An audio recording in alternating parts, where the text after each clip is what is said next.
दोस्तों, आज की कहानी है। ननद जी, आपने तो मेरे ससुराल को घर बनाते हुए देर ही नहीं लगाई।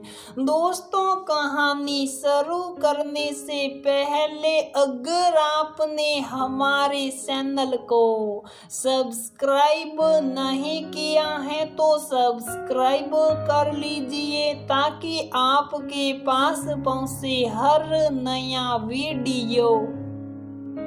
मैं स्मिता हूँ और शादी के बाद आज मेरी पहली रसोई है। मैं एक पढ़ी लिखी और समझदार लड़की हूँ। एक मल्टीनेशनल कंपनी में मैनेजर के पद पर काम करती हूँ।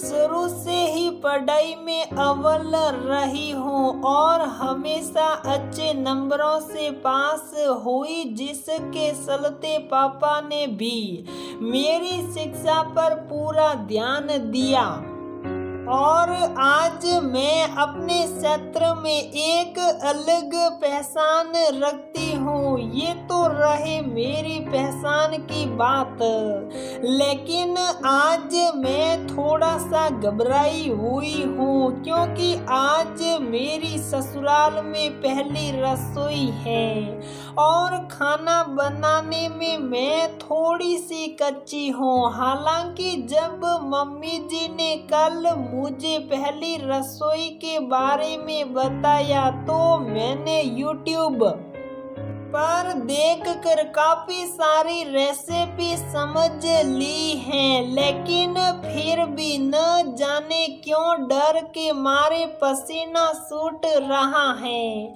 खैर, मरती क्या ना करती, रसोई में तो प्रवेश करना ही था। इसीलिए सुबह सुबह उठकर जल्दी नहा धोकर तैयार हो गई। पिछले 2 दिनों से मैं एक नई नवेली बहू की तरह तैयार हो रही थी, लेकिन आज रसोई में जाने वजह से मैंने हल्की फुल्की साड़ी पहन ली और तैयार होकर सीधा रसोई की तरफ चली गई। वहां जाकर देखा तो मम्मी जी ने चाय और नाश्ते की तैयारियां कर ली थी। अरे बेटा, आ गई तैयार होकर, चलो अब जल्दी से अपनी पहली रसोई बना दो। तुम्हें जो आता है वह बनाना, डरने की कोई बात नहीं है। मैं तुम्हारे साथ हूँ और अगर किसी भी चीज की कोई जरूरत हो, कोई भी मदद चाहिए तो बुला लेना, मैं यही हूँ। मम्मी जी की बात सुनकर मन को थोड़ी सी तसल्ली मिली, लेकिन फिर भी डर तो लग रहा था। खैर, जैसे तैसे मैंने खाना बनाना शुरू किया। नया माहौल, नई जगह, कौन सा सामान कहाँ है मुझे ये भी पता नहीं था। ऐसे में मम्मी जी बार बार आकर मेरी मदद कर रही थी, लेकिन फिर भी शादी वाले घर में बहुत सारे काम होते हैं, इसी वजह से उन्हें बार बार बाहर जाना पड़ रहा था। मैं अपनी तरफ से पूरी मेहनत कर रही थी कि आज अपनी पहली रसोई पर सबका दिल जीत लूं। घंटों मेहनत करने के बाद भी ना जाने क्यों मुझे अपनी ही बनाई हुई रसोई में आनंद नहीं आ रहा था। खुशबू से लग रहा था कि हर चीज में कुछ न कुछ गड़बड़ है। छोले की सब्जी में वह महक नहीं थी जो छोले भूलते समय मम्मी की रसोई में से आती थी और गाजर का हलवा भी अच्छे से पक ही नहीं रहा था। तेज आंच करती तो जलने लगता, कम आंच पर तो वैसे भी पक ही नहीं रहा था। चावल भी थोड़े से नरम लग रहे थे। आज खुद पर गुस्सा आ रहा था कि क्यों मैंने खाना बनाना नहीं सीखा। आज तो मैं सबके सामने फेल हो जाऊंगी। पहले ही रसोई में अपने और अपने परिवार की इंसल्ट करवा लूंगी। मन बहुत दुखी हो रहा था, लेकिन फिर भी कोशिश जारी थी। आंखों में आंसू आ रहे थे, लेकिन आस पास कोई ऐसा अपना नहीं दिख रहा था जिसे मैं अपने मन की व्यथा कह सकूं। इतने में ही ननद दिव्या मुझे बुलाने आई। भाभी, मम्मी को आपसे कुछ जरूरी काम है, इसीलिए आपको बुला रही हैं। आप जाइए, मैं यहाँ पर संभाल लूंगी। एक बार मन में आया, हे भगवान, कुछ समय के लिए तो रसोई से जान छूटी, लेकिन फिर ख्याल आया कि कहीं दिव्या ने खाना सख लिया तो ना जाने क्या होगा। खैर, मम्मी जी ने बुलाया था तो इसलिए उनके कमरे में पहुंच गई। उन्होंने मुझे अपने पास में बिठाकर मुझसे रसोई के बारे में पूछा और साथ ही साथ बुआ जी की विदाई में दिए जाने वाले सामान के बारे में बताया, क्योंकि वह शाम को 5 बजे की ट्रेन से वापस जा रही थी। लेकिन मेरा मन तो रसोई में ही अटका था। इतने में ही मम्मी जी के फोन पर एक मिस कॉल आया, जिस पर उन्होंने ध्यान नहीं दिया। अरे बेटा, तुम गैस पर कुछ रख कर तो नहीं आई हो ना?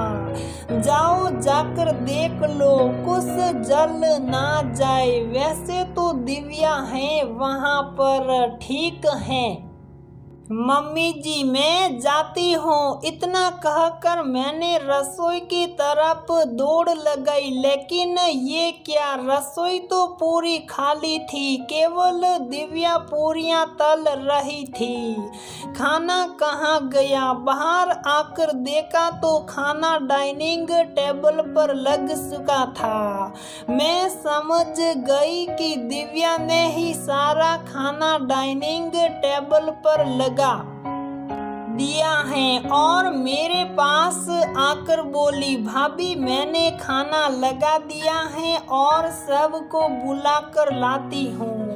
दिव्या की बात सुनकर मैं भी अपने कमरे में गई और हाथ मुंह धोकर वापस आ गई। तब तक सभी डाइनिंग टेबल पर आ चुके थे और मम्मी जी सबको खाना परोस रही थी। खाने में से बहुत अच्छी खुशबू आ रही थी। जब मैंने खाना बनाया था तो उसमें इतनी अच्छी खुशबू नहीं आ रही थी, लेकिन अब तो खुशबू आ रही थी। वह तो मन को मोह रही थी।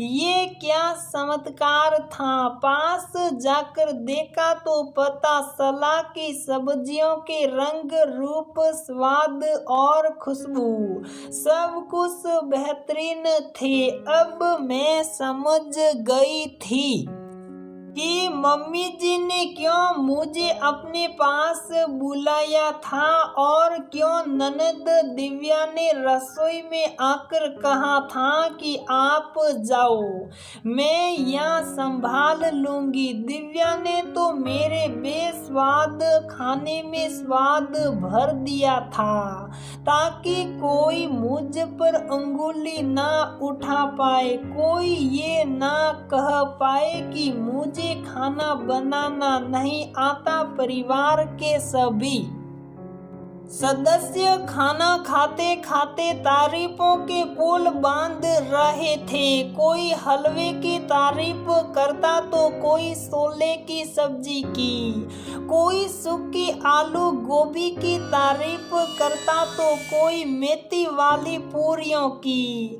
और मैं मंद मंद मुस्कुराते हुए अपनी ननद की तारीफ कर रही थी। वाह ननद जी वाह, आज तो आपने मेरा दिल जीत लिया। ईश्वर करे आप जैसी ननद सबको मिले। दोस्तों अक्सर ऐसा होता है, नए माहौल और नए घर में आकर नई बहू इतना जल्दी एडजस्ट नहीं हो पाती कि वह 2-3 दिन में ही आपकी पसंद नापसंद समझ जाए, आपके तौर तरीके खान पान सीख जाए। इसीलिए कई गड़बड़ियां हो जाती हैं। तब आपका ये फर्ज बनता है कि उन्हें छोटी छोटी गलतियों के लिए उसे ताने ना दे, उसे निशा ना दिखाए, बल्कि दूसरों के सामने उसकी उन गलतियों पर इस तरीके से पर्दा डाल दे कि जैसे वह हुई ही ना हो। फिर देखिए ससुराल को घर बनते हुए देर नहीं लगेगी।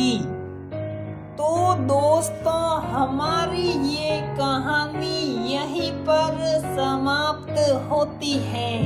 अगर आपको हमारी ये कहानी पसंद आती है तो प्लीज वीडियो को लाइक करें, शेयर करें और हमारे चैनल को सब्सक्राइब जरूर करें।